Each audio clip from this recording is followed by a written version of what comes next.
Your body is tighter than you think, and that stiffness is secretly draining your energy. Do this 10-minute yoga stretch every morning and feel the change today. Sit comfortably. Close your eyes. Inhale deeply, exhale slowly.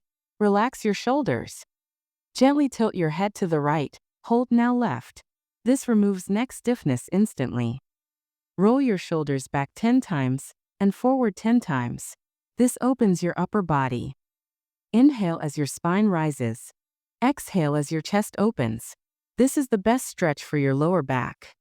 Relax your hips, drop your chest, melt into the floor. Let stress leave your body. Lift your chest gently, stretch your stomach and spine. Perfect for posture correction. Push your hips up, straighten your legs. Feel the stretch from calves to shoulders. Walk your hands toward your feet, bend gently, don't force. This reduces leg stiffness. Step one leg forward. Lower your hips. Perfect for lower back pain relief. Grab your foot. Pull gently, balance yourself. Great for knee mobility.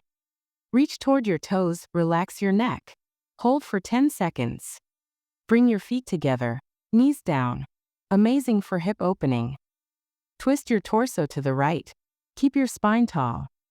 And now twist to the left, breathe slowly. Extend your arm. Pull your fingers back gently. This helps if you use your phone a lot. Rotate each ankle 10 times. Good mobility equals fewer injuries. Raise your right arm, lean left. Feel the stretch in your waist. Raise both arms, stretch your entire body, grow taller. Close your eyes, inhale peace, exhale tension. You did amazing today.